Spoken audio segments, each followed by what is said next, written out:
Live করেছিলাম বলেছিলাম সেই মুহূর্তে এখন আপনাদের সামনে কাবিলা উপস্থিত। আমরা সবাই একটু তালি দিয়ে কাবিলাকে স্বাগত জানাই।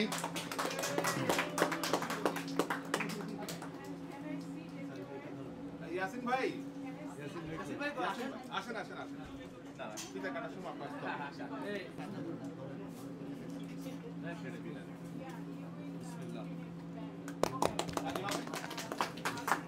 আসসালামু আলাইকুম।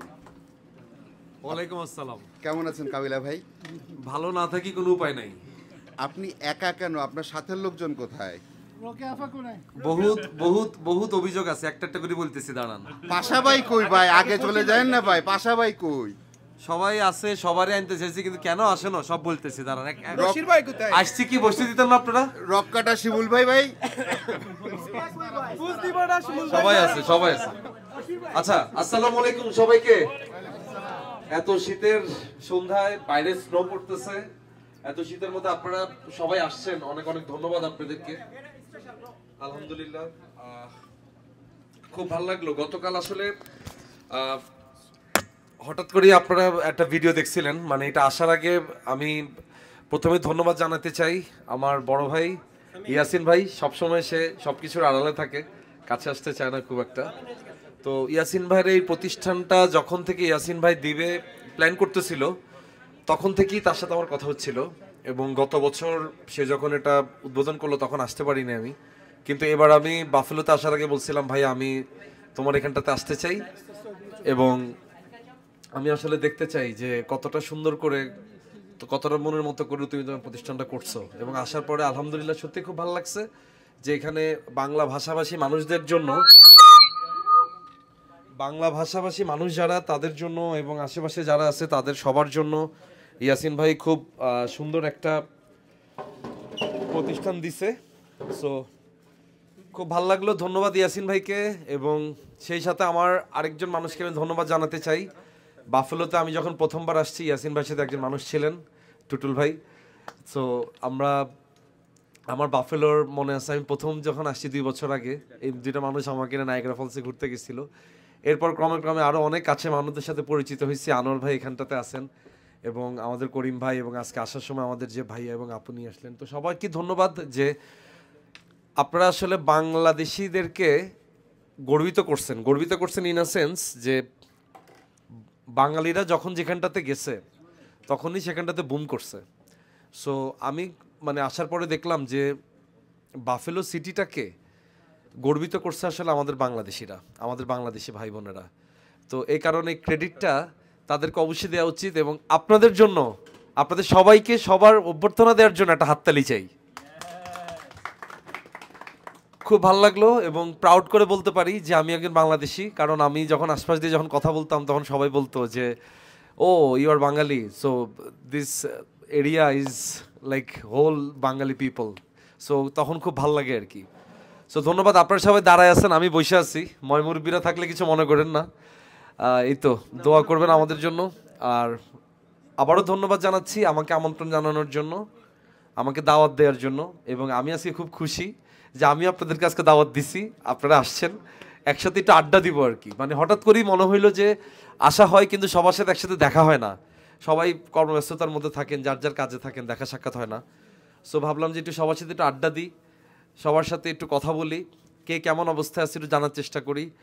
ইনফ্যাক্ট আমাদের নাটকগুলো যে দেখতেছেন আপনারা, আপনাদের একটু মতামত নেওয়ার চেষ্টা করি, যাতে করে আমরা দেশে গেলে আমরা যাতে বলতে পারি যে হ্যাঁ আমার বাফেলোবাসী বলছে এরকম একটা কাজ চাই, এরকম একটা সিনেমা চাই, এরকম একটা সিরিজ চাই, সিজন 5 চাই। So thank you. তো আজকে আমি যেটা করব, মানে সবসময় আমি ফেসবুকে ছবি দিলে নিচে তো কমেন্টস থাকে, আমি মাঝে মাঝে কমেন্টসে রিপ্লাই দিই, অনেক সময় তো রিপ্লাই দিই না।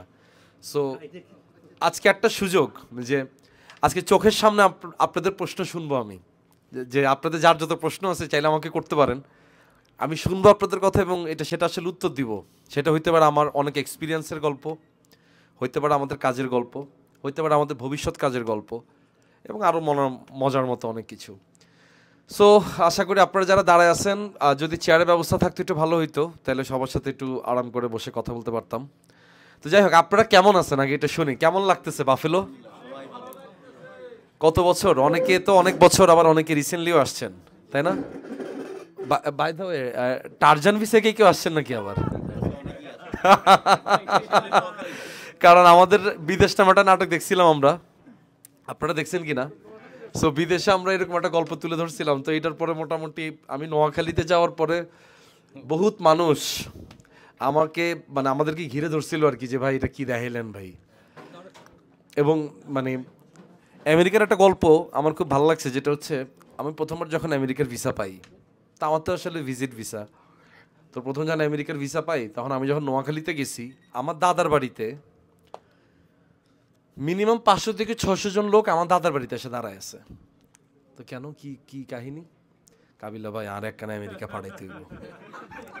আমি কি ভাই, আমি তো আমেরিকা কারো পাঠাইতে পারি না, আমি আমেরিকা হয়তো একবার গেছি, বা এটা মানে এটা না যে আমি যে কারো পাঠাইতে পারবো। কয় ভাই যত টেয়া লাগে আপনি আত্ম লই যান। আমি কই ভাই মাপ চাই। তো দেখলাম যে এটা আসলে শুধু নোয়াখালী না, আমাদের আশপাশে অনেক জেলাতেই থাকে যে একটা স্বপ্ন পূরণের দেশ সবাই বলে আমেরিকা। তো আলহামদুলিল্লাহ সেই স্বপ্ন পূরণ অনেকে করতে পারতেছেন, এবং ইনফ্যাক্ট সবচেয়ে বড় কথা হচ্ছে এটা আপনাদের অর্জিত, আপনাদের কষ্টার্জিত টাকা দিয়েই কিন্তু আমাদের বাংলাদেশের অর্থনৈতিক চাকাটা এখনও সচল আছে, যেটা কারণে আপনাদেরকে অ্যাপ্রিসিয়েট করি। এবং আপনারা অনেকেই জানেন, আপনারা যখন রেমিটেন্স বন্ধ করে দিয়েছেন তখন বাংলাদেশের অবস্থা কী হয়েছিল, এটা তো আপনারা দেখছেন।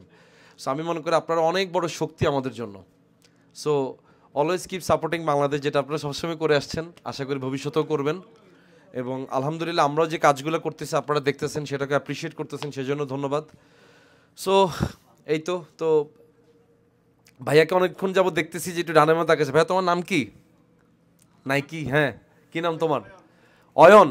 অয়ন কোথায় থাকো? কত বছর হলো? এবছরই দেখছেন? আমি কিন্তু দেখে কিন্তু বুঝে গেছি মালে নতুন। এলাকা বলতে কোথায়? ও নোয়াখালীতে। ওকে ওকে ওকে, কেমন যাচ্ছে, কেমন লাগতেছে? ভালো লাগতেছে? মাঝে মধ্যে কি দেশকে মিস করো না? ইনশাল্লাহ। তাই আমাদের কাজগুলো কি দেখা হয়? কোনটা দেখছো? সব, মানে কোনোটা মিস নাই? তো এখন তো আমাদের কাজ আপাতত বন্ধ আছে, তো এখন তোমরা কি দেখতেছো? তাই? আচ্ছা, আমার একটা প্রশ্ন আছে। ধরেন আমাদের তো এখন নাটক, আমরা গত 1-1.5 বছর ধরে আমাদের হয়তো সিরিজটা হইতেছে না, কিন্তু ইউটিউবে তো আরো অনেক নাটক আছে, সেগুলো কি আপনাদের দেখা হয় না? ওকে, মানে মানে আমাদের কাজ ছাড়া আর অন্যান্য কাজও তো আসে ইউটিউবে, সেগুলো দেখা হয় না? সেগুলো কেমন লাগে? তাই? তা সেই আমাদের কাজ বাদে অন্যান্য কোন কাজটা রিসেন্ট টাইমে দেখা হয়েছে এবং কোনটা ভালো লাগছে?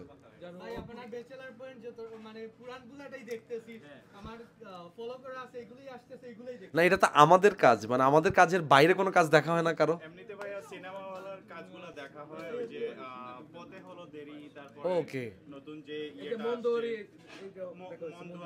মন্দুয়ারি, পথে হলো দেরি, সাবাস। আর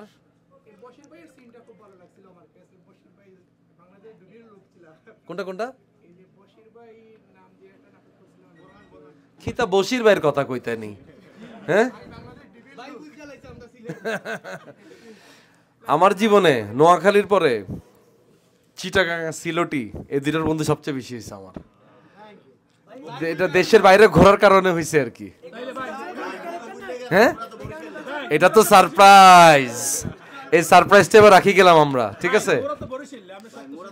বরিশালে তো আছে, বরিশালে তো ব্যাচেলর পয়েন্টই আছে। আরে বাবা, বরিশালের তো আমার প্রেমিকাই আছিল এক জীবনে, আর কি চান আপনি? হ্যাঁ, তো যাই হোক, তো এই কাজের বাইরে আর কি কি দেখা হয়েছে? ভাইয়া যেমন 2টা নাটকের নাম বললো, তো এরপরে আর কি কি দেখা হয়েছে কারো? দেনা পাওনা, আমাদের মোস্তফা কামাল আজ ভাই যে সিরিজটা, ভাই কি দেখলেন? নতুন নাটক যেটা, সেটা হলো পলাশ এখন জাইরো কিং এ। না, এই নাটকের শুটিং চলতেছে এখন। হ্যাঁ, লাইভ চলছে ইনশাআল্লাহ, তো অন ইয়ার হওয়ার পরে তোমরা দেখতে পারবেন। আর ভাইয়া আপনাদের কিডনি নাটকটা খুবই ভালো লাগছে তখনকার আমলের যে এসএসসি পাস বা সামথিং লাইক দ্যাট, ওই জিনিসটা খুব ভালো লাগছে। কিডনি নাটকের কিন্তু আমাদের অনেক ভয়ঙ্কর গল্প আছে। একটু বলেন না ভাই। মানে আমাদের সব সময় নাটকগুলো যেভাবে হয় আর কি, কোনো নাটক কিন্তু এরকম না যে আচ্ছা আমরা একটা নাটক বানাবো, চলো আসো একটু গল্প লেখি, গল্প লিখে তারপর এটাকে একটু সুন্দর করে তারপর শুটিং করি। ব্যাপারটা কিন্তু এরকম না, ব্যাপারটা হচ্ছে যা হয়েছে সব ইনস্ট্যান্ট হয়েছে। কিডনি নাটক যেটা হয়েছে যে একদিন হঠাৎ করে অমি ভাই একটা নিউজ দেখছে যে জয়পুরহাট এরকম একটা জেলায় 1500 মানুষ কিডনি নিয়ে গেছে, কোনো একটা প্রতারক এনজিও থাকে না তারা। সো এটা দেখার পর তখন অমি ভাই মানে বললো যে পলাশ ব্যাপারটা খুব শকিং যে এরকম একটা গ্রামে এরকম মানুষদেরকে বোকা বানায় কিডনি নিয়ে গেল।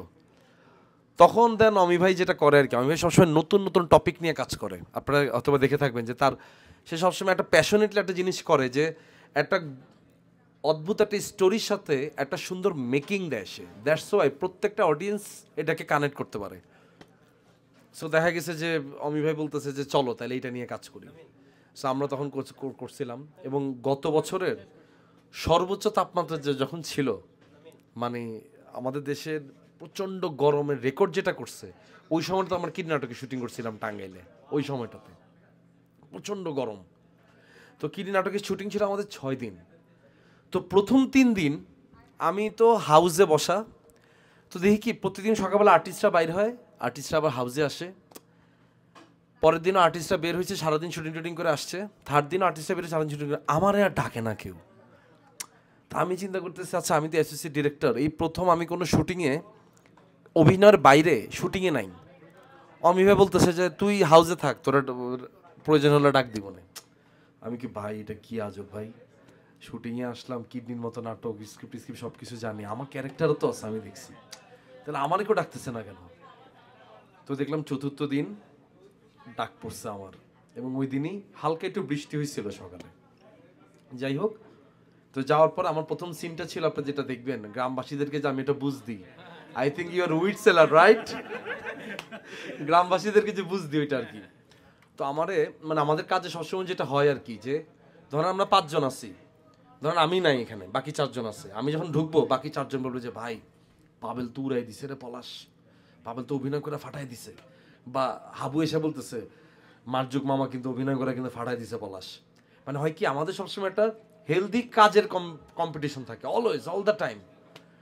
তো আমি যখন সেটে গেছি আমার পাবেল কইতেছে দোষ শিবু উড়াই দিছে, শিবু কইতেছে পাবেল উড়াই দিছে, ওই হিরোইন সিন করে উড়াই দিছে।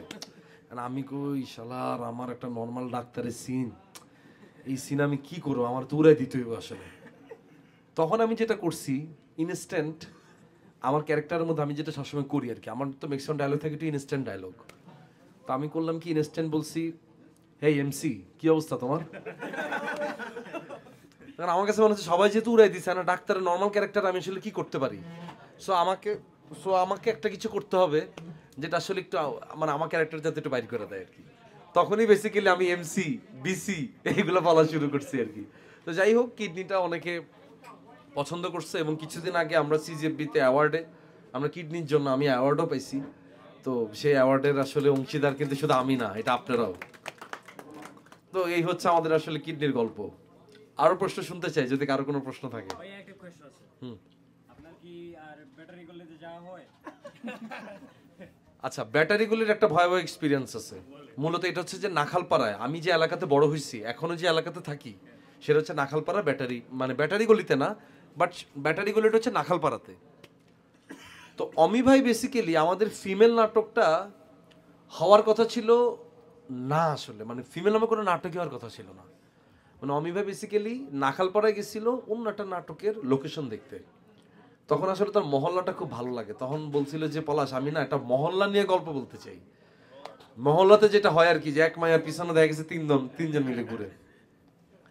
তখন আমি অমি ভাইয়ের আমার জীবনে একটা গল্প শেয়ার করলাম।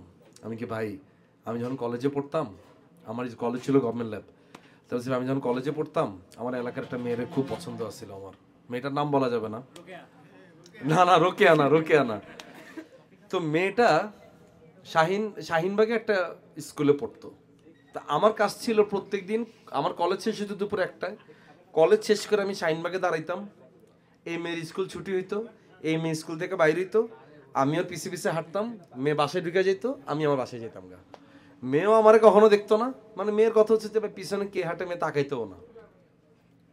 তো এরকম করে ধরেন 1-2 সপ্তাহ চলতেছে।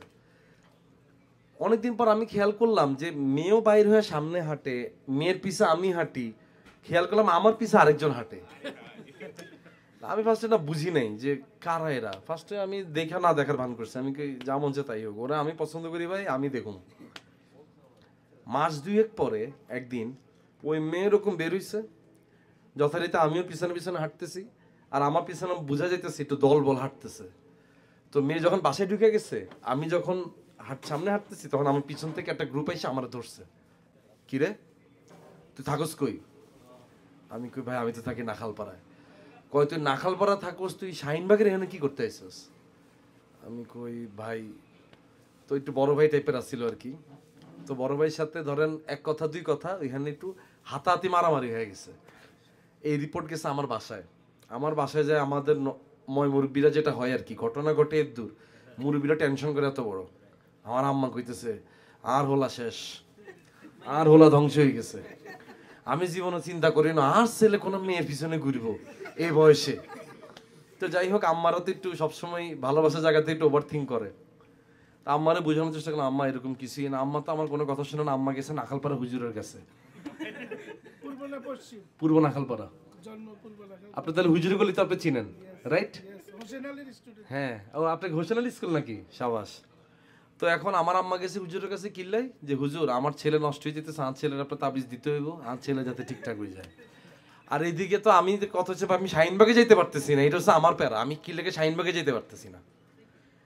তো অনেক দিন পর, প্রায় 2-3 সপ্তাহ পর আমি আবার এরকম শাহিনবাগে গেছি। শাহিনবাগে তারপর স্কুলে দাঁড়ায় আছি, দেখি মেয়ে আর নাই, মেয়ের কোনো খবর নেই। পরের দিন আবার গেলাম, আবার দেখি যে ও নাই। তারপরের দিন আবার গেছি, আবার দিয়েও নাই। তখন আমি খোঁজ করলাম যে ও কই আছে, ওর বাসায় গিয়ে খোঁজ খবর নেই। তখন ওর বাসায় গেছে, বাসায় যাওয়ার পরে শুনি যে মেয়েরা বলে এখান থেকে এই এলাকা থেকে অন্য এলাকায় চলে গেছে। তো আমার কথা হচ্ছে যে এই মেয়েটা কোনোদিন বুঝলোই না একটা ছেলে ওরে পছন্দ করতো, নাম্বার 1। নাম্বার 2 হচ্ছে এই মেয়ের জন্য যে এলাকার ভিতরে যে এত কেরি ক্যাচাল, এত মারামারি হয়ে গেল, এটাও মেয়ে আসলে কখনো জানলো না। তো ওর মতো করে দেখা গেছে বাসা ছেড়ে চলে গেছে। তো এরকম হয়তো মহল্লায় এরকম অনেক ধরনের গল্প থাকে, যে একটা মেয়েকে নিয়ে অনেক ধরনের গল্প। তো সেরকম একটা অভিজ্ঞতা জায়গা থেকে, এই অভিজ্ঞতাটা খালি আমার একার না, অনেকেরই তো এরকম অভিজ্ঞতা থাকে। তো এইভাবে করে আমাদের আসলে ফিমেল নাটকটা তখন হয়েছিল। তাহলে এই নাটকের গল্পটা আপনার কাছ থেকেই আসছে বেসিক্যালি অনেকটা। না, এটা তো আসলে শুধু আমার একার গল্প না, এটা তো অনেকেরই গল্প। আসলে মহল্লার ভিতরে যারা প্রেম করতে যায় তারা এরকমই করে। হ্যাঁ, কেউ কখনো জানে না আর কি এরকম।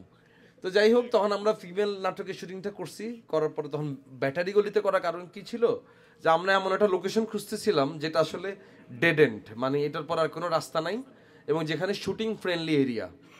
তখন আমরা ব্যাটারি গলিতে শুটিং করছি। তো ফিমেল 1, এমনি ফিমেল 1ও না, জাস্ট ফিমেল নামে একটা আমরা নাটক বানাইছি। তো আমরা কখনো বুঝি নাই যে এটা একটা সময় আমাদের ফিমেল 2ও বানাইতে হবে, ফিমেল 3ও বানাইতে হবে, আবার ফিমেল 4ও বানাইতে হবে। এটা আসলে আমরা কখনো বুঝতে পারি নাই। আর আমার ক্যারেক্টারটা নিয়ে যখন কথা হচ্ছিল, তখন আমি বলছি যে ভাই আমি কিন্তু করলে ওই ক্যারেক্টারই করুম। কোন ক্যারেক্টার? যে ক্যারেক্টারটা আমার মহল্লায় থাকে। তো অমি ভাই কইছে কোন ক্যারেক্টার? আমি কি ভাই এটা কখন যাইব না, এটা অমি ভাইয়ের বেসিক্যালি অমি ভাইদের এলাকায় এরকম একটা ক্যারেক্টার আছে, যে এরকম একটু ড্যান্স ম্যান্স করে, একটু তোতলা মোতলা কথা বলে আর কি। তো ওরকম আর কি। তো সবাই কি রিল্যাক্স নাই আসলে, নাকি আমি রিল্যাক্স বলে রিল্যাক্স হবে? তাহলে কিন্তু একসাথে বলতে হবে। রেডি? আমার সাথে কি একসাথে কথা আটকাইতে পারবা? হ্যাঁ, ওকে। তাহলে 3, 2, 1 গো। রিল্যাক্স। তো যাই হোক, মানে ফিমেল আমাদের লাইফের একটা one of the best contents, যে ফিমেল করে আসলে আমরা আমাদের জায়গা থেকে আরো অনেক মানুষের ভালোবাসা পাইছি। আমরা কখনো বললাম তো কখনো চিন্তা করি নাই যে ফিমেল 1, 2, 3, 4 পর্যন্ত হয়ে যাবে, কখনো চিন্তা করিনি। তো এই তো ড্যান্সার শাহ আলমকে মানুষ ভালোবাসছে, এই প্রাপ্তি আমার কাছে আসলে অনেক। থ্যাংক ইউ ভাইয়া। আর কি কারো কোনো জিজ্ঞাসা আছে? বাংলাদেশ থেকে এক ভক্ত না ঘুমায় আপনার ভিডিও দেখতেছে। না ঘুমায়? হ্যাঁ, আমাদের দিদারুল ইসলাম। ওকে, তাহলে আমরা আজকে কিন্তু লাইভের ইয়াও পড়তে পারি চাইলে কিছু। ভাই বলেন, ভাইয়ের নাম কি? সামাদ। আচ্ছা, আমার একটা প্রশ্ন আছে, এই বাফালো সম্বন্ধে আপনি জানেন না অনেক কিছু। বাফালোতে সবচেয়ে বেশি কমিউনিটি হলো, বিগ কমিউনিটি হলো সিলেটের। তারপরে হলো নোয়াখালী। আচ্ছা। নোয়াখালী আর সিলেটের মানুষ খুব বেশি বাফলো। ভোট হইতে হবে এখানে নোয়াখালী এখন ভোট হবে অনেক ডিস্ট্রিক্টের মানুষ আছে। এখন ভোট করে না আপনি এখন আজকে এই কথা বলতে পারবেন আজকে ভোট হবে আজকে ভোট না বাংলাদেশে রিকোয়েস্ট আছে আপনার কাছে। হ্যাঁ আপনার সিলেটের ভাষা নিয়ে একটা নাটক করতে হবে। Okay. এটা আপনার ইয়ে করতে হবে। আপনার যে প্রোডিউসার যারা আছে এদেরকে রিকোয়েস্ট করবেন যে সিলেটি ভাষায় একটা নাটক করুন। আমরা জাতীয়ভাবে সিলেটি ভাষায় একটা নাটক করতে চাই। আমি আজকে এই জাইরো কিং এ আমি আপনাকে কথা দিয়ে গেলাম, আমি আপনাকে মাতিলাম নাকি, আমি আপনাকে মাতিলাম আগামী 6 মাসের ভিতরে আপনি সিলেট নিয়ে আমাদের একটা কাজ দেখবেন। যদি 6 মাস মধ্যে নাও দেখেন আগামী 1 বছরের মধ্যে দেখবেন, কিন্তু দেখবেন, ঠিক আছে? এটা আমি আপনাকে একদম কথা দিলাম। যাক, আপনার কথা শুনে আমরা খুব দুঃখ পেলাম। কোনটা? দুঃখ হলে আপনি নোয়াখালী তারপরে বরিশাল সবাই নিয়ে করেছেন, আমরা অন্যান্য এলাকার যে সমস্ত লোক আছে আমাদের নিয়ে কোনো কথা বলেন না। তাহলে তো 64 জেলা নিয়ে নাটক বানাইতে হবে। আমরা তো চিন্তা করি যে আমরা সারা বাংলাদেশের জন্য কাজ করি। তারপর আমাদের আর কিছু কোশ্চেন আছে। বলেন। আপনি বাফলো খুব ভালোবাসেন, আপনি বাফলো আসেন, আমরা খুব খুশি হয়েছি যে আপনি বাফলো আমাদের বাফলো লোকজনের সাথে মিশেন, কিন্তু আমাদের বাফলোর দুঃখ দশা যে আমাদের লাইফ এটা নিয়ে আপনি কখনো নাটকে কোনো, আমি চাই যে ইন ফিউচারে যখন কোনো নাটক করবেন বাফলো আসেন, বাফলো আপনি কেমন লাগলো সেই উপর ডিপেন্ড করে আপনি একটা আমাদের উপর একটা নাটক। আচ্ছা অবশ্যই ধরেন আমি একটা জিনিস বলি, আপনারা কি কিছুদিন আগে নাটক প্রবাসীদের নিয়ে আমি একটা বিজ্ঞাপন করছিলাম, আপনাদের কি সেটা দেখা হয়েছিল? স্টার লাইনের একটা বিজ্ঞাপন ছিল আমাদের একটা টেলিভিশন থাকলে আজকে আমরা টেলিভিশনই দেখাইতাম। যে আমার প্রশ্ন হলো আপনি ইন ফিউচারে আমাদের বাফলো লাইফ নিয়ে একটা সুন্দর একটা নাটক আপনি ই করবেন যেটা আমরা খুব এনজয় করবো, জানি আপনি বাফলো খুব ভালোবাসেন। অবশ্যই বাফলো থেকে কেউ আমাদেরকে প্রডিউস করলে আমরা অবশ্যই বানাবো। হ্যাঁ আমরা চাই ই করার জন্য, যদি আমাদের সবার থেকে কিছু নেন আমরা ইনশাআল্লাহ সবার লাইফের কিছু স্টোরি বলবো, সেটা নিয়ে আপনি একটা সুন্দর একটা ই করবেন, আমার খুব ভালো লাগবে। ধন্যবাদ ইনশাআল্লাহ। বাফলো না ওনাকে একটু নায়কের রোলটা একটু দিয়েন। কিন্তু ওনাকে দেখে মনে হচ্ছে ওনার জীবনে কোনো দুঃখ নাই, মানে আমার কাছে মনে হইতেছে। হ্যাঁ সুখী মানুষ। তাইলে ওনাকে সুখী মানুষের ক্যারেক্টারটা দিতে হবে আসলে। হ্যাঁ যদি প্রোডিউসার খোঁজেন ওনারে আমি প্রোডিউসার না। ঠিক আছে, সমস্যা না। আপনি বলছেন অবশ্যই আমরা শুধুমাত্র বাফেলো না, আমাদের দেশের বাইরে যে সমস্ত বাংলা ভাষাভাষী মানুষেরা আছেন বাফলো যারা থাকে তারা খুব এনজয় করবে যে আমি বাফলোতে থেকে আমাদের উপরে একটা আমাদের লাইফে একটা নাটক হয়েছে, কিংবা আপনার জীবন নিয়ে একটা মানে কি বলে এটাকে জীবনের উপর সবকিছুই একটা মানে কি বলে নাটক কিংবা লাইফের জানতে পারবে লোকজন যে আমাদের আমরা এখানে কেমন আছি ইনশাআল্লাহ। হ্যাঁ, তখন আর সবাই ভালো, যারা বাফলোতে থাকে তারা খুব ভালো ফিল করবে যে না আমাদের নিয়ে কি আছে। কারণ সিলেটে আপনারা নাটক করেন, লন্ডনে নাটক করেন, নিউ ইয়র্ক সিটিতে নাটক করেন, কিন্তু এই পর্যন্ত বাফলোতে মানে কেউ কিছু করেনি। নাইস, ঠিক আছে ইনশাআল্লাহ আমরা অবশ্যই চেষ্টা করবেন না, করতে হবে এমন কোনো কথা না, করলে ভালো হয় আমাদের ইনশাআল্লাহ। নায়কের পার্টে কেউ না হলে আমি আছি নাইস ভাই এই যে আমরা প্রবাসী স্টাইলে এক্স্যাক্টলি। সো So আপুর নাম জানতে চাইছি বলা যাবে না, হেতির এখন বিয়ে শাদী হয়ে গেছে, এইসব ভেজাল করা যাবে না এখন। তো আমার কথা হচ্ছে ভাই প্রবাসীদের নিয়ে আমরা সবসময় যেটা করি যে আমরা বিলিভ করি আমাদের যে কাজগুলা আমরা বানাই বাংলাদেশের থেকেও সবচেয়ে বেশি দর্শক কিন্তু দেশের বাইরে। সো এখানে আমরা আসলে সমস্ত বাংলা ভাষাভাষী মানুষদের জন্য কাজ বানাই, স্পেসিফিক কোনো জেলা না। হয়তো একটা সিরিয়ালের মধ্যে স্পেসিফিক কোনো জেলার মানুষ থাকে, কিন্তু আপনারা তো বোঝেনি গল্পের প্রয়োজনে হয়তো বা চরিত্রের আনন্দ দেওয়ার জন্য হয়তো বা থাকে, বাট ব্যাপারটা এরকম না যে আমরা অন্য জেলার মানুষদেরকে প্রায়োরিটি দিচ্ছি না। কাজটা আসলে সবার জন্যই আমরা বানাই। আর আমার নিজে পার্সোনাল একটা অভিমত হচ্ছে, আমি যদি কখনো প্রবাসীদের নিয়ে যদি নাটক বানাই, আমি কখনো প্রবাসীরা দুঃখে আছে কষ্ট আছে এগুলো নিয়ে নাটক বানাতে চাই না। আমি চাই যে মানুষ, দেশের বাইরের মানুষেরা সবসময় বা বাংলাদেশের মানুষেরা সবসময় এটা চিন্তা করে যে প্রবাসীদের দ্বারা তারা একটা হ্যাপিনেস ফিল পাবে। আমি আসলে এটা দেখাতে চাই, কারণ আমি দেখছি যে সবসময় প্রবাসী মানে একটা দুঃখ কষ্ট বেদনা, এই ব্যাপারটা থেকে আমি যদি কখনো বানাই আমি এটা একটু বের হয়ে আসবো। কারণ আমি দেখছি প্রবাসীদের মধ্যে, ওই দিন আমি ফ্লোরিডা থেকে একটা কথা বলতেছিলাম যে আচ্ছা এই যে যত বাংলা ভাষাভাষী কমিউনিটি যত প্রোগ্রাম হয় সবখানেই দেখি ময় মুরব্বীরা প্রোগ্রাম করে, তাহলে এখানকার ইয়াং ক্রাউডরা কোথায়? তা আমার কথা হচ্ছে ইয়াং ক্রাউডদের কিন্তু এখানে আসতে হবে। তো দেখা গেছে মুরব্বীরা চিন্তা করে না আমি 30 বছর ধরে এই প্রোগ্রাম করি। হ্যাঁ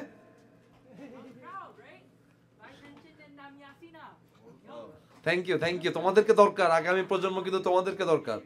মানে আমরা চাই আমরা নেক্সট টাইম প্রোগ্রাম করতে আসলে আমাদের ময় মুরব্বীরা আরাম করে সিটে বসে পপকর্ন খাবে, আর তোমরা হচ্ছে সব প্রোগ্রাম অ্যারেঞ্জ করবা, ঠিক আছে? এটা হইতে হবে আসলে, কারণ তারাও একটা সময় বাফেলোতে আইসা বাফেলোকে আজকে এই জায়গায় নিয়ে আসছে, আগামী দিনগুলো তোমরা আবার টাইনে নিয়ে যেতে হবে। সো ওইটাই আর কি, যে আমি চাই যে এখানকার ইয়াং ক্রাউড যারা ওদের একটা গল্প বলতে চাই আমি, যারা আসলে কিছুটা বাংলাদেশি, বেশিরভাগ হয়তো বা আমেরিকান, বা ওদের কালচার, ওরা একটা মিক্সড কালচার, ওরা বড় হচ্ছে। সো আমি আসলে ওদের গল্পটা বলতে চাই, এবং ওদের জেনারেশনটা আমার কাছে খুব ইন্টারেস্টিং লাগে। আমিও তো বেশি বুড়া না, আমি আসলে ওদের জেনারেশনই। তো আমি আসলে এই জেনারেশনের গল্পটা বলতে চাই আর কি। থাকে না, এক এক ডিরেক্টরের আসলে এক এক perspective. So when I am director, I am different from actor Palash. আমি আসলে অ্যাক্টর পলাশের সাথে ডিরেক্টর পলাশের পার্থক্যটা একদম ল্যান্ড টু স্কাই বলা যায়। মানে আমি কখনোই চাই না যে আমি যেভাবে অভিনয় করি সেম জিনিসটা আমি আমার ডিরেকশনে আনি। আপনারা যদি কখনো আমার ডিরেকশনে কাজ দেখেন তাহলে হয়তো বা অনেকে বিলিভ করেন, আচ্ছা এটা আপনি বানাইছেন, এটা তো বুঝিই নেই। যেমন আমার লাস্ট ঈদে আমি একটা নাটক বানাইছিলাম, আপনারা দেখা হয়েছে কিনা জানি না, সন্ধ্যা 7টা নামে আমি একটা নাটক বানাইছিলাম। এবং এর আগে আমি আরো 5-6টা নাটক বানাইছি। আর আমার একটা নাটক ছিল রিভেঞ্জ, যেটা আমি নিশো ভাই এবং তাসনিয়া ফারিনকে নিয়ে করছিলাম। ওই নাটকে আমাকে অনেকে প্রশংসা করছিল। সো আমি চাই যে জিয়াউল হক পলাশ ডিরেক্টর হিসেবে যেটা থাকবে সেটা একটু অন্যরকম থাকবে, অভিনেতা পলাশ যেটা সেটা একটু অন্যরকম থাকবে। কারণ আমি আসলে মিডিয়াতে আসছি বেসিক্যালি ডিরেক্টর হইতে, আমি কিন্তু কখনো অভিনেতা হইতে মিডিয়াতে আসি নাই। আমার জার্নিটা আসলে ডিরেক্টর হওয়ার জন্যই ছিল। সো যেটা হয় আর কি, অভিনেতাটা আসলে অ্যাক্সিডেন্টালি হয়ে গেছে। তো আল্লাহ রহমত ছিল, মানুষের দোয়া ছিল, হয়তো বা আল্লাহ পাক ওই অভিনয়ের দ্বারা আল্লাহ পাক হয়তো বা এখানে আপনাদের সামনে এনে হাজির করছে। সো ধন্যবাদ আল্লাহ পাকের জন্য, এবং ধন্যবাদ আসলে আপনাদেরকেও যারা আমাদেরকে সবসময় সাপোর্ট দিচ্ছেন। Thank you. আশা করি হ্যাঁ, দুইটাই জোস, মানে কোনোটাকে আপনি ফালাই দিতে পারবেন না। অভিনেতা পলাশ যখন থাকে তখন সে চেষ্টা করে যে আমার ডাইনে বামে কি আছে আমার দেখার টাইম নেই, আমার ক্যারেক্টারটা সেলফিশের মতো আমাকে বড় করতে হবে। মানে অভিনেতা পলাশ কিন্তু অনেক সেলফিশ ইন আ সেন্স। আমি চাবো যে আমি যদি একটা সিকোয়েন্স করি, ওই একটা সিকোয়েন্সে যাতে আমাকে যাতে মানুষ মনে রাখে, এটা একটা চেষ্টা আমার সবসময় থাকে। আবার ডিরেক্টর পলাশ চিন্তা করে যে ও এমন একটা গল্প বানাবে যেটা মানুষ অন্তরে ধারণ করবে, মানুষ যাতে বলে আরে পলাশ ভাই এই গল্পটা নিয়ে আপনি নাটক বানাইলেন, এটা তো আমার জীবনের গল্প। ডিরেক্টরকে সবাই চিনে না, অভিনেতাকে সবাই চিনে, আমরা হ্যাঁ, চিনতে পারছি আপনাকে অভিনেতা হিসেবে। এইটাই বললাম। আমার এটা নিয়ে আফসোস নাই। মানে আমি চাই যে ডিরেক্টর পলাশ হিসাবে হয়তোবা অনেক বছর পর বা আমার মৃত্যুর পর মানুষ হয়তোবা জানবে যে ও পলাশ এই নাটকটা বানাইছিল, দ্যাটস ইট। মানে আমি আসলে ডিরেক্টর পলাশটাকে ধারণ করি এবং অভিনেতা পলাশটাকেও ধারণ করি। সো দুইটাই আমার কাছে আত্মা। মানে আজকে অভিনয় ভালোবাসছে বিধায় আজকে এত মানুষের ভালোবাসা পাইছি, আর ডিরেক্টর পলাশটাকে আমি খুব ভালোবাসি পার্সোনালি। এই তো, সো এটা আমার কাছে খুব কাজে লাগে। ডিরেক্টর হিসেবে যদি আপনি আত্মপ্রকাশ করেন তাহলে আমরা তো চিনতে পারবো। অবশ্যই। এবং আমরাও চাই যে আপনি আমাদের কাজগুলো দেখেন। অভিনেতা পলাশক, ডিরেক্টর পলাশক, যেটাই হোক কাজ দেখেন আমাদের, তাইলেই হবে। আর ইনশাল্লাহ সামনে আপনাদের জন্য আমাদের অনেক বিগ সুপার বিগ সারপ্রাইজ আসবে, যেহেতু অনেকদিন যাবত আপনাদেরকে আমরা একটু বঞ্চিত করছি আমাদের কাজগুলো থেকে। সো ইনশাল্লাহ আর বেশি দিন ওয়েট করতে হবে না।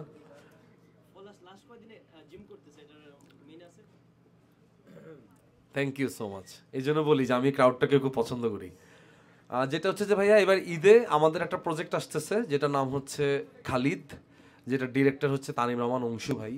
সো খালিদ প্রজেক্টটা দিয়ে আসলে জিয়াউল হক পলাশকে মানুষ অন্যভাবে চেনা শুরু করবে। মানে এই খালিদটাকে কেউ দেখে নাই কখনো। সো আমি এটার জন্য প্রায় দীর্ঘ 6 মাস আমি একটা অ্যাথলেট ট্রেন করছি, একজন অ্যাথলেট প্লেয়ার দিয়ে আমি ওনার কাছ থেকে ট্রেনিং নিছি। সো আমি বক্সিং শিখছি এটার জন্য, আমি পিট ফাইটিং শিখছি, স্ট্রিট ফাইটিং শিখছি এটার জন্য। সো আমি সবসময় চেষ্টা করি আমি যে কাজটা করব সেটা সবার থেকে ডিফারেন্ট কিছু একটা হবে। দ্যাটস ওয়াই ধরেন পুরো 2024 সালে আমার অভিনয়কৃত নাটকের সংখ্যা কিন্তু মাত্র 4টা। আমি কিন্তু এরকম না যে এক ঈদে 10টা নাটক করি, নট লাইক দ্যাট। আমি এক ঈদে নাটক করবো একটা, কিন্তু এই একটাই টক অফ দ্য টাউন হইতে হবে। এটা হচ্ছে আমার সবসময় ইচ্ছে আর কি। তো থাকে না একজন আর্টিস্ট হিসাবে এক একজনের এক এক ফিলোসফি আর কি। তো আমার ফিলোসফি হচ্ছে ভাই আমি আসলে লং রান মানুষের মধ্যে থাকতে চাই। আমি আসলে এটা করতে চাই না যে আমি হিট, এই কারণে আমি এক ঈদে 20টা নাটক করে অনেক টাকা কামাবো। আমি আসলে এই ধ্যান ধারণা বিশ্বাস করি না। আমি চাই আমি অনেক বছর ধরে টিকে থাকবো মানুষের ভালোবাসায় এবং ডিফারেন্ট কাজ দিব। কারণ এখনকার মানুষ টিভি খুলে নেটফ্লিক্স দেখে, টিভি খুলে অ্যামাজন প্রাইম দেখে, ওর কিন্তু সময় নাই যে ইউটিউবে একটা 3rd ক্লাস মার্কা একটা প্রেমের নাটক দেখবে। এটা আসলে আমরা চাইও না কখনো। আমি চাই ওর ডিফারেন্ট কিছু আমাদের কাছ থেকে পাবে। সো আপনার অডিয়েন্সের মনে জেগে থাকতে হইলে আর্টিস্টকে অনেক পরিশ্রম করতে হবে। মানে আমি যদি ফিল করি বা অন্য যে কেউ যদি ফিল করে আচ্ছা আমি তো কাবিলা, আমি তো হিট, মানুষ তো এমনি দেখবো আমারে, তাহলে সেদিন থেকে বেসিক্যালি আপনার অধপতনের শুরু আসলে। কারণ আমি মনে করি মানুষ আপনাকে ভালোবাসার পর আপনার পরিশ্রমটা আরও বেশি বাড়ায় দিতে হবে তখন। সো এই চেষ্টাটা আমি সবসময় করি। আমি এখনও স্টাডি করি বিভিন্ন সিনেমার বিষয় নিয়ে, আমি দেশ বিদেশ বিভিন্ন জায়গায় যাই সিনেমা নিয়ে পড়াশোনা করতে, এবং অ্যাক্টিংয়ে আমি আরও নিজেকে আরও কীভাবে ডেভেলপ করা যায়, কীভাবে নতুন ক্যারেক্টার ধারণ করা যায়, সেটা নিয়ে আমি আসলে চেষ্টা করি। সো এই তো মানে আলহামদুলিল্লাহ আপনাদের দোয়ায়। পলাশ ভাই, আমরা হয়তো ভবিষ্যতে আপনার ডিরেকশনে কোনো সিনেমাও দেখতে পারবো। অফকোর্স 100%। এবং আমি আপনাদেরকে বলেই দিই, আমি আমার প্রথম যে সিনেমাটা হবে সেই সিনেমাটা হবে আমার নিজের জীবনের গল্প। আমি আজ পর্যন্ত ইনফ্যাক্ট আমি আপনাকে বলে রাখি, আমার জীবনের প্রথম যে নাটক বানাইছিলাম নাটকটার নাম ছিল ফ্রেন্ডস উইথ বেনিফিটস। এটা ছিল আমার জীবনের সত্য গল্প। আমি সেকেন্ড একটা নাটক বানাইছিলাম সারপ্রাইজ, এটাও ছিল আমার জীবনের সত্য গল্প। আমার থার্ড নাটক ছিল ঘরে ফেরা, এটা ছিল আমার ছোটোবেলায় দেখা আমার মহল্লার গল্প। সো আমি চাই কি আমাদের গল্পগুলো হবে জীবনের গল্প, যে গল্পগুলোর সাথে মানুষ কানেক্ট করতে পারে। সো এটাই আর কি, যে আমি মনে করি ভাই যেটা বললেন যে এই প্রসেসটা শুরু হয়েছে বেসিক্যালি আমাদের একটা প্রোডাকশনের জন্য, যেটা নাম হচ্ছে খালিদ। এটা ঈদে আসতেছে ক্লাব 11 এন্টারটেনমেন্ট ইউটিউব চ্যানেলে, যেখানে আপনারা বিদেশ কিডনি দেখছেন। ঈদের ঠিক পরের দিন সন্ধ্যা 7টায় খালিদ নাটকটা আসবে, এবং এর কয়েকদিনের মধ্যে আপনারা খালিদের ট্রেলার এবং টিজার দেখতে পারবেন।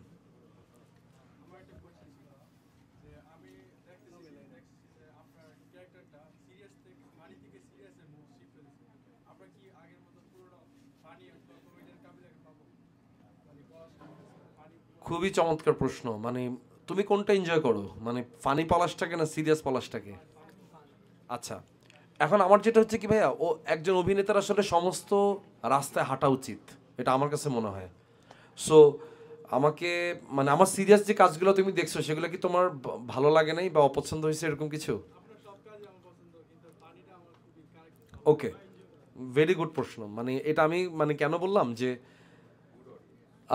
ধরো যে ব্যাচেলার পয়েন্টে আমি যে ক্যারেক্টারটা প্লে করি এটা সবসময় একটা ফান দেয়, রাইট? অনেকের মনে হইতে পারে আচ্ছা পলাশ মনে হয় এইটাই একটা ইজি গোয়িং ক্যারেক্টার করে, নিজের বাড়ি নোয়াখালীর ভাষাটা গল্প করে ফেলে। কিন্তু আমি অডিয়েন্সকে প্রমাণ করে দিতে চাই আমি কিন্তু এখানেই শেষ না। আসলে আপনি আমাকে দিয়ে যে কোনো চরিত্র আপনি আমাকে দিয়ে করাইতে পারবেন, কারণ আমি পড় খাওয়া মানুষ, আমি লাইফে স্ট্রাগল করা মানুষ, আমি নিম্নবিত্ত পরিবার থেকে উঠে আসা মানুষ। সো আমি জীবনে সব রাস্তা দিয়ে হাঁটা মানুষ। সো আমি সব ক্যারেক্টার প্লে করার মতো সেই চ্যালেঞ্জটা আমি নিতে চাই। সো খালিদে আসলে যে চরিত্রটা আপনারা আমার দেখবেন সেটা এক ধরনের চরিত্র, যে চরিত্রটাতে আপনারা কেউ কোনো দিনও আমাকে ইমাজিন করেন নাই, কোনো দিনও করেন নাই। হয়তো আমি খালিদের মতো চরিত্র একবারই করব, একবার করে ডান, আমি আর করব না। কিন্তু আমি প্রত্যেকটা রুট একটু টাচ করতে চাই, মানে একজন অভিনেতা হিসেবে যাতে একটা সময় যাতে আমার মনে হয় যে আমার জীবনের প্রাপ্তিগুলো হচ্ছে এটা, আমি এই কাজগুলো করে আসছি। সো ভাই আমি যেটা করতেছি সেটা হচ্ছে আসলে ফানও থাকবে, যেহেতু আমাদের সিজন 5 যখন থাকবে তখন তোমরা সারা বছর ফান পাবা, পাশাপাশি একটু অন্যরকম চরিত্র পলাশকে পাবা, যাতে করে পলাশকে যাতে মনে হয় যে না ও আসলে শুধু কাবিলা না, ও একটা খালিদও, এরা যাতে মনে হয় তোমাদের। এই জন্যই আসলে এই চেষ্টাটা করা। থ্যাংক ইউ তোমার প্রশ্নটার জন্য, খুব খুব ইউনিক একটা প্রশ্ন করছো তুমি, থ্যাংক ইউ। পলাশ ভাই, একটা প্রশ্ন, আপনি যেহেতু একজন ডিরেক্টর, তো আমরা দেখতে পাই যে আমাদের বাংলাদেশের নাটকগুলো কিন্তু খুবই উন্নত এবং খুবই ভালো সিনেমাটোগ্রাফি থেকে শুরু করে কাহিনীগুলো অনেক সুন্দর। বাট আমাদের সিনেমা ইন্ডাস্ট্রি কেন আমরা লাইক আমাদের এই ইয়াং জেনারেশনকে আমরা আকৃষ্ট করতে পারি না? কেন এরকম গল্প আসে না? কেন এরকম লাইক সিনেমাটোগ্রাফিটা আসে না? যদি আপনার ধারণাটা একটু বলতেন আমাদের। মানে আপনি যে প্রশ্নটা করছেন এটা আসলে কোটি মানুষের প্রশ্ন, আপনি সেই কোটি মানুষের হয়ে আপনার প্রশ্নটা করছেন, এবং খুবই সমসাময়িক প্রশ্ন। যেটা হচ্ছে ভাইয়া, আমাদের সিনেমার এক ধরনের একটা ক্রান্তিকাল ছিল। ক্রান্তিকাল বলতে যেটাকে আমরা একটু টাফ টাইম যদি বলি আর কি, যে আমাদের সিনেমাতে আগে ময় মুরব্বীরা সিনেমা বানায় গেছে, বানানোর পরে তারা চিন্তা করছে যে আমরা যে সিনেমাটা বানাইছি এটাই হয়তো আবার পৃথিবীর সর্বশেষ, এরপর হয়তো ভালো কিছু হবে না। কিন্তু ব্যাপারটা আসলে ভুল।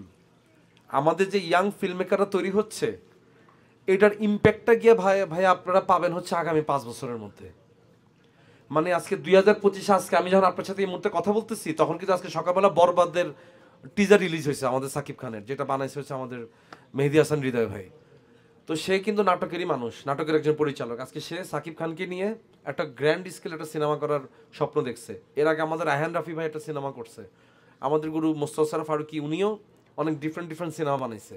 এবং ভাইয়া এই যে চর্চাটা শুরু হয়েছে, হয়তো বা সামনের সময় কাজল আরফিন অমি আসবে সিনেমা বানাইতে, একজন ধরেন মিজানুর রহমান আরিয়ান আসবে একটা সিনেমা বানাইতে, বা আরও অন্যান্য যারা ডিরেক্টর আছে ধরেন আমি আসবো, তো তখন হবে কি ভাই দৃশ্যপটটা এটা থাকবে না।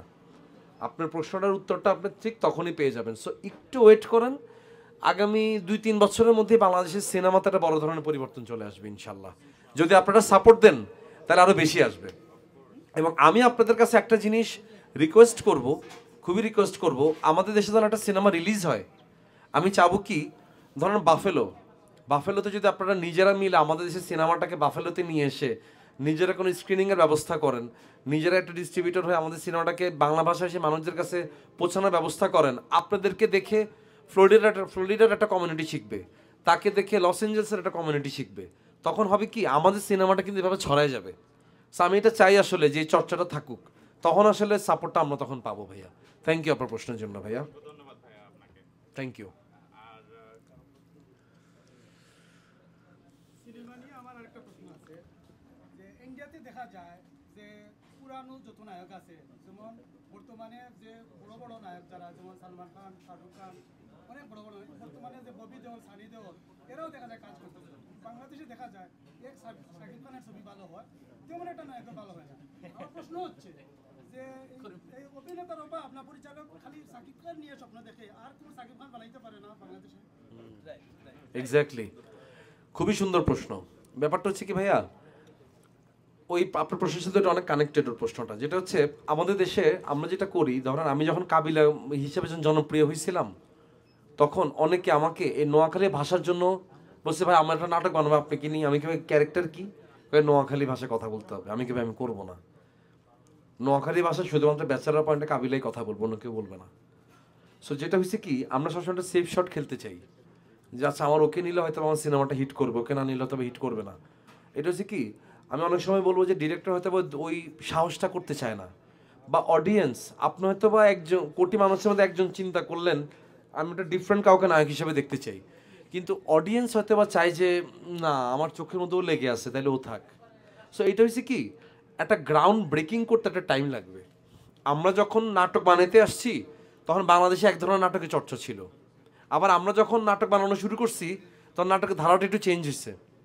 এটা কিন্তু আমাদের কথা না, এটা কিন্তু আপনাদেরই কথা, যে আপনারা কিন্তু বলছেন যে ভাই আপনারা কিন্তু আপনার নাটকের ভাষাটা কিন্তু একটু চেঞ্জ করছেন, আপনাদের নাটকগুলো দেখতে ভালো লাগে। এটা কেন হয়েছে, একটু ডিফারেন্ট কিছু আমরা ট্রাই করছি।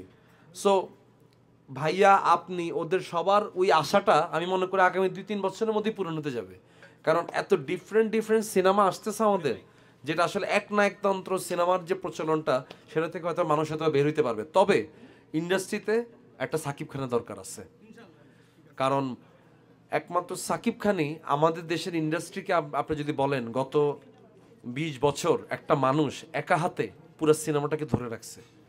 সো সে আসলে অ্যাপ্রিসিয়েশন পাওয়ার যোগ্য, এবং তার কারণে আসলে অনেক সিনেমা হল এখনও বাণিজ্যিক ছবি দিয়ে দিয়ে তার কারণে অনেক সিনেমা হল টিকেও আছে। সো ইনশাল্লাহ আমি চাই সাকিব খান আরও যুগান্তর ধরে আমাদের দেশের সিনেমাতে থাকুক, পাশাপাশি অন্যান্যরাও আরও সুন্দরভাবে এগিয়ে আসুক, এটা আমি চাই। Thank you. হ্যাঁ, জাইরো কিং এর খাবার আমি যেদিন আসছি ওই দিনই খাইছি, খুব ভালো লাগছে। বিশেষ করে আমরা ওই দিন ল্যাম্পটা খাইছিলাম না, ল্যাম্পটা খুবই ভালো লাগছে। ওহ নাইস নাইস নাইস। এটা কি, এটা স্পেশাল প্ল্যাটার, এটা এখানে কি কি আছে?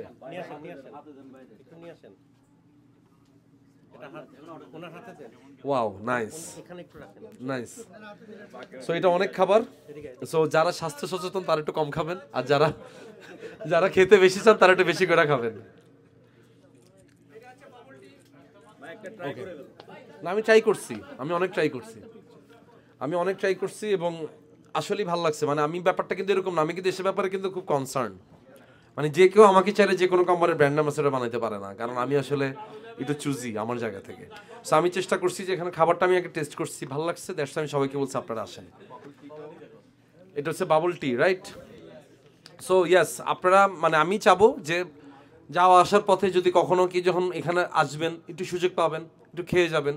বাংলাদেশিদের কি বাংলাদেশিরা সাপোর্ট দিবেন, সবাই সবাইকে সাপোর্ট দিবেন। হ্যাঁ বিল পে করবে কে? আচ্ছা, আমি একটা জায়গা কর্তৃপক্ষ একটা রিকোয়েস্ট করি, আমার নামে যদি একটা কাবিলা একটা কোড দেওয়া উচিত তোমার, যে কোডটা ব্যবহার কর তাকে তুমি একটা ডিসকাউন্ট দিবা, এটা কি হতে পারে? হ্যাঁ হ্যাঁ, এটা কি হবে? Life time. ওকে ডান, ঠিক আছে। আজকে থেকে আমরা একটা কোড সেট করব, এই কোডটা এখানে লেখা থাকবে, যারা এই কোডটা ইউজ করবেন তাদের জন্য ডিসকাউন্ট থাকবে। থ্যাংক ইউ জাইরোর পক্ষ, জাইরোর জন্য একটা ধন্যবাদ। না বেচারা ফুল ডিসকাউন্ট দিলে তো এটা বেশি দিতে হইব। না না না না না ভাই, মনে হয় কিন্তু এত না। বললাম কি, গত 2024 সালে নাটক করছি মাত্র 4টা, সো সেই হিসাবে তো ধন্যবাদ আপনাদেরকে ভাই, এত কষ্ট করে আসছেন। আপনারা খাওয়া দাওয়া করছেন? কি খাইছেন? হ্যাঁ, তা আপনারা খাওয়া দাওয়া করেন, আমি আপনার সাথে বসে একটু খাওয়া দাওয়া করি, একটু আড্ডা দিই। আর কার কি কোনো প্রশ্ন টশ্ন আছে, কিছু আছে? থ্যাংক ইউ সো মাচ ভাইয়া, থ্যাংক ইউ ভাই, আপনারা আসছেন, আমি খুব খুশি হয়েছি আপনাদের জন্য। আপনারা আসছেন হঠাৎ করে, কালকে বললাম, আজকে এই কয়েকদিন এই অল্প সময়ের জন্য আপনারা অনেকেই আসছেন, ধন্যবাদ আপনাদেরকে। বিদেশের ব্যস্ততার লাইফের মধ্যে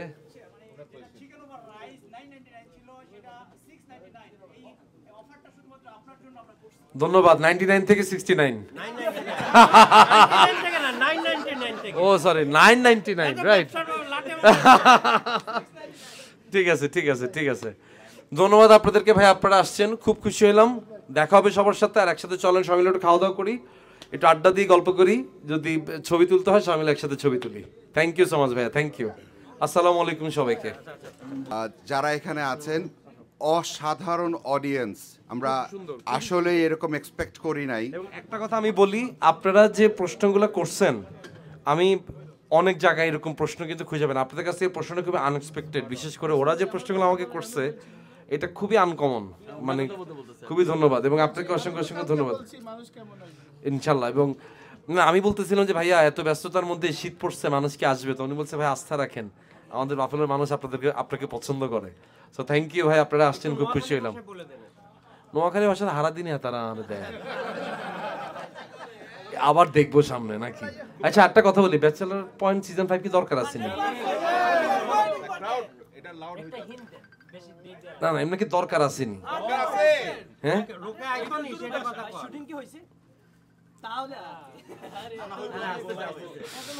না, ইনশাল্লাহ ভাই, আপনারা যে পরিমাণ চাইতেছেন, এবার যদি সিজন 5 যদি না করি, আর এলাকার মানুষ আরো থাকতে দিত না। আচ্ছা আমি তোমার একটা প্রশ্ন করি, ধরো তুমি হচ্ছে ব্যাচেলর পয়েন্টের ডিরেক্টর, কেমন? তুমি যদি রোকেয়া ক্যারেক্টারে নিতা, কারে নিতে চাই আমার বলছেন?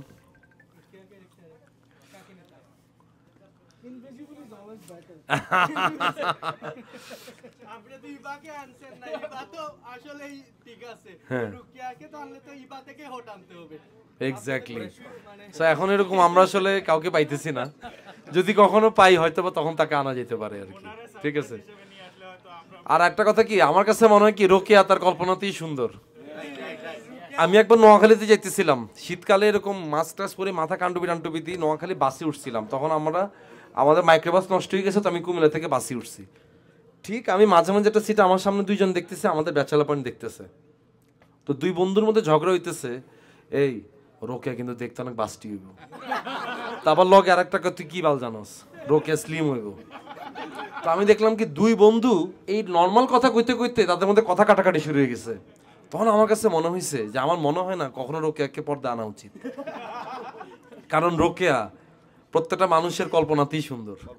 কারো কাছে মনে হয় রোকেয়া চাবি, কারো কাছে মনে হয় রোকেয়া স্লিম, কারো কাছে মনে হয় রোকেয়া সুন্দর, কারো কাছে মনে হয় রোকেয়া শ্যামলা। এক্স্যাক্টলি। ও ভয়েসটা আসলে ভাই র্যান্ডম, মানে ভয়েসটা আসলে এরকম না যে মানে আমরা খুব মানে অভিনয় করে বা রোকেয়াই সে তার ভয়েস, এরকম না, মানে আমরা র্যান্ডম একটা মানুষের ভয়েস নিই। এক্স্যাক্টলি। না হইতেই পারে ভাই, আমরা যখন আমাদের স্কুল লাইফে তখন তো দেখা করার অপশন কম, ফোনের মধ্যে কল্পনা করে নিতাম এই মেয়ে মনে হয় পৃথিবীর সবচেয়ে সুন্দর হবে। সো ভয়েসের ব্যাপারটা অন্যরকম। আমার এবার 31 হইল, তাই নাকি? সাবাস। তো এইটাই আর কি, যে ইনশাল্লাহ সিজন 5 ইনশাল্লাহ আসবে, এবং এইটার জন্য আরেকটু কয়েকদিন একটু ধৈর্য ধরেন আপনারা, এবং যেটা আসবে এটার জন্য সবাই রেডি থাকতে হবে। আসলে ফিমেল 5-এর আপাতত কোনো নিউজ নেই।